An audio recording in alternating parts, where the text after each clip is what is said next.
Hello दोस्तों, स्वागत है आपका भास्कर क्लासेज में। आज की अपनी इस वीडियो में हम 18 फरवरी 2021 की करंट अफेयर्स के ऊपर बात करने वाले हैं। दोस्तों, अगर आप हमारे चैनल से अभी जुड़े हैं तो आप हमारे चैनल भास्कर क्लासेज को लाइक शेयर सब्सक्राइब ज़रूर कर सकते हैं दोस्तों, ताकि प्रत्येक वीडियो की नोटिफिकेशन आप तक पहुंच सके। इसके अलावा आप हमारे फेसबुक पेज से जुड़ सकते हैं, आप हमारे टेलीग्राम चैनल से भी जुड़ सकते हैं, जहां पर आपको सभी प्रकार की पीडीएफ मिल जाएंगी, नोट्स की, करंट अफेयर्स की, सभी प्रकार की जुड़ जाएंगी। आपको टेलीग्राम पर सर्च कराना है भास्कर क्लासेज दोस्तों। उसके अलावा अगर आप किसी प्रकार की बुक परचेज करना चाहते हैं तो आप हमारे टेलीग्राम पर आपको इसका लिंक मिल जाएगा हमारी साइट का, जहाँ से आप जाकर बुक परचेज कर सकते हैं। इसके अलावा आप हमें व्हाट्सअप कर सकते हैं, जहाँ पर आपको किसी भी प्रकार के स्टडी मटेरियल्स या कोई भी इंफॉर्मेशन होती है वो सभी वहाँ पर आपको प्रोवाइड करा दी जाती है। दोस्तों, अब चलते हैं आज की अपनी करंट अफेयर्स के कुछ मोस्ट इंपॉर्टेंट क्वेश्चंस के ऊपर।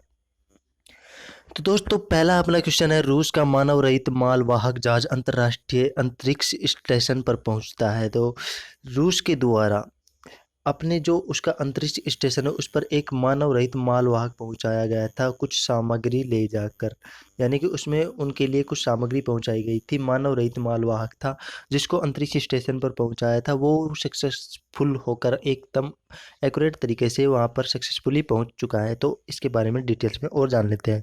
तो उसका नाम था प्रोग्रेस MS-16 ये इसका नाम था दोस्तों। मालवाहक जहाज में ऑर्बिटिंग चौकी तक पानी, प्रेरणोदक व अन्य आपूर्ति पहुंचाई है। आपूर्ति के भार के साथ एक मानव रहित रूसी मालवाहक जहाज बुधवार को अंतर्राष्ट्रीय अंतरिक्ष स्टेशन पर पहुंच चुका है। प्रोग्रेस M-16 मालवाहक जहाज, जिसमें एक कजाकिस्तान में रूस पट्टे बैकानूर लॉन्च सुविधा के से सोमवार को विस्फोट किया, ने ऑर्बिटिंग चौकी तक पानी, प्रेरणोदक और अन्य आपूर्ति भी पहुंचाई है वहां तक। इसके बाद में स्टेशन के चालक दल ने, जो स्टेशन पर गया था उसके चालक दल ने स्वचालित डॉकिंग सिस्टम में अंतिम मिनट में गड़बड़ के बाद जहाज को 0627 GMT 11:57 बजे पर मैनुअल मोड पर स्टेशन पर उतारने के लिए निर्देशित किया था। तो इस प्रकार से था दोस्तों ये रूस का एक मालवाहक जहाज जो अंतर्राष्ट्रीय अंतरिक्ष स्टेशन पर पहुंचा है। इसके बाद में बात करते हैं दोस्तों सेकंड अपनी जो इन्फॉर्मेशन है। इसके बाद में अपनी सेकंड इन्फॉर्मेशन में दोस्तों क्या है, एक अंतरिक्ष यात्री बनना चाहते हैं, यूरोप में 11 साल में पहली बार भर्ती हो रही है। तो अगर आप भी अंतरिक्ष यात्री बनना चाहते हैं, क्या बनना चाहते हैं, अंतरिक्ष यात्री बनना चाहते हैं, तो यूरोप में 11 साल में पहली बार अंतरिक्ष यात्री बनने के लिए भर्ती हो रही है, जिसमें महिलाओं को ज़्यादा वरीयता दी जा रही है। दोस्तों, महिलाओं को ज़्यादा वरीयता दी जा रही है और 11 साल में पहली बार ये ऐसा हो रहा है। और इसके बारे में इंफॉर्मेशन लें तो दोस्तों, बर्लिन, यूरोप में 11 साल में पहली बार नए अंतरिक्ष यात्रियों की भर्ती होनी है, क्योंकि अंतरिक्ष में अग्रणी देशों में चंद्रमा मिशन के लिए आखिरकार मंगल पर अपने स्थलों को निर्धारित किया है। यूरोपीय अंतरिक्ष एजेंसी ESA 26 स्थायी और आरक्षित अंतरिक्ष यात्रियों को जोड़ना चाह रही है। यह महिलाओं को लागू करने के लिए दृढ़ता से प्रोत्साहित कर रहा है और ये देखा जा रहा है कि कैसे यह क्रू के बीच में विविधता को बढ़ावा देने के लिए विकलांग लोगों को इसके रोस्टर से जोड़ सकता है। तो इस प्रकार से ये आपकी सेकंड इन्फॉर्मेशन थी दोस्तों। यूरोप में 11 साल बाद में अंतरिक्ष यात्रियों की एक भर्ती है, जिसमें जो भी इंटरेस्टेड है वो उसके लिए अप्लाई कर सकते हैं। तो तीसरी अपनी इन्फॉर्मेशन है दोस्तों, यदि ग्रह नौ मौजूद है तो किसी ने देखा क्यों नहीं। हाल ही में कुछ हमारे सौरमंडल में ऐसा कुछ दिखा है जिससे वैसा अपने साइंटिस्टों को लग रहा है कि अपने सौरमंडल में 9 ग्रह हैं। तो अभी तक उन्होंने किसी को देखा नहीं, क्यों नहीं। तो इसके बारे में और डिटेल जाने तो हमारे सौरमंडल के बाहरी किनारों पर अजीब चीज़ें हो रही हैं। पृथ्वी के द्रव्यमान का 10 गुना तक का ऑब्जेक्ट दूसरों को अपनी ओर खींच रहा है। यह ग्रह है या कुछ और है, इसके बारे में अभी पता नहीं लगाया है। तो पृथ्वी से करीब 10 गुना तक का ऑब्जेक्ट दूसरी ओर से अपनी ओर चीज़ों को खींच रहा है। ये अब ग्रह है या और कुछ है, इसके बारे में अभी साइंटिस्ट पता लगाने में जुटे हैं दोस्तों। इसके बाद में दोस्तों, सौरमंडल के किनारे से निकले धूमकेतु ने डायनासोर को मार डाला, ये अध्ययन है। तो इसके बारे में बात कर लेते हैं हम।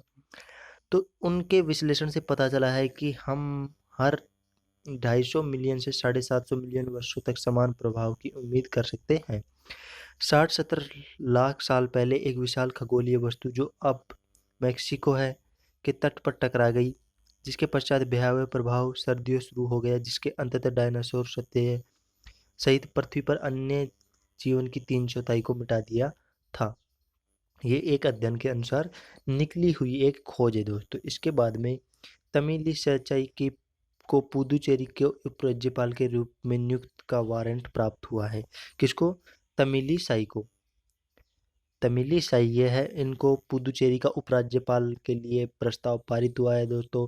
इससे पहले यहाँ की जो उपराज्यपाल थी वो किरण बेदी थी, जिनको राष्ट्रपति भवन से नोटिस जारी कर इनको हटा दिया गया था। अब तमिलाई को इसका प्रस्ताव पारित हुआ है और ये आगामी पुदुचेरी की उपराज्यपाल रहने वाली है दोस्तों। अब बात करते हैं इसके बारे में और डिटेल्स में। तो पुदुचेरी के विशेष रेजिमेंट कमिश्नर कृष्ण कुमार सिंह ने बुधवार को यह तेलंगाना के राज्यपाल doctor Tamilisai soda sorry Soundararajan से मुलाकात की और किरण बेदी के हटाने के बाद केंद्र शासित प्रदेश के उपराज्यपाल के कर्तव्य का निर्वहन करने के लिए वारंट व अपॉइंटमेंट सौंप दिया है। इसके बाद में दोस्तों नेक्स्ट बात पे बात करते हैं। तो अपन दुनिया में सबसे पुराने जानवर के जीवाश्म भीमबेटका में खोजे गए हैं।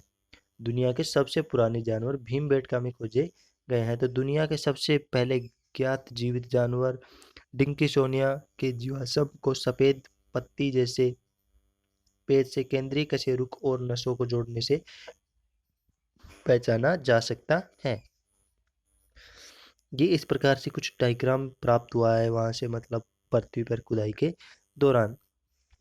तो दुनिया में सबसे ज्ञात जीवित जानवरों में जीवाश्म 550 मिलियन वर्ष पुराने कौन सा है? डिंकिसोनिया की खोज शोधकर्ताओं ने भीमबेटका रॉक शेल्टर की छत पर की है। वे भोपाल मध्य प्रदेश से लगभग 40 किलोमीटर दूर है।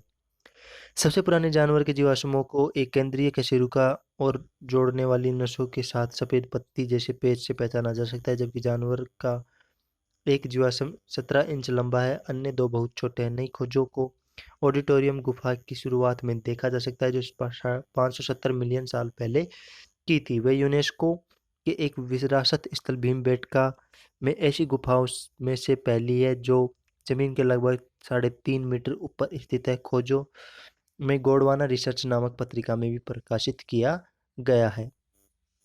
इसके बाद में दोस्तों अपन उनकी लास्ट जो इन्फॉर्मेशन उस पर बात कर लेते हैं। ब्लू ग्रीन शैवाल मंगल ग्रह पर मनुष्यों को जीवित रखने में मदद कर सकता है, नए अध्ययन को ढूंढता है। तो कौन सी शैवाल? ब्लू ग्रीन शैवाल।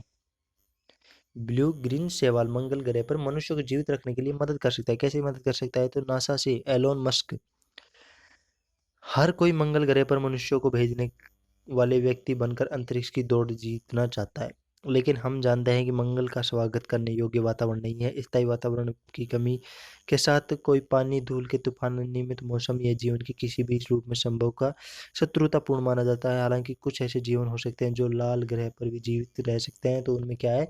ब्लू ग्रीन शैवाल के जरिए मनुष्य वहाँ पर जीवित रह सकता है, क्योंकि इसके द्वारा पानी भी होता है इसमें, जिसके द्वारा पानी भी प्रोवाइड करा सकता है ये, और इसके अलावा ये भोजन भी प्रोवाइड करा सकता है दोस्तों। तो इस प्रकार से थी आज की अपनी ये करंट अफेयर्स। अगर आपको हमारा वीडियो पसंद आता है तो इसे लाइक शेयर सब्सक्राइब जरूर करें।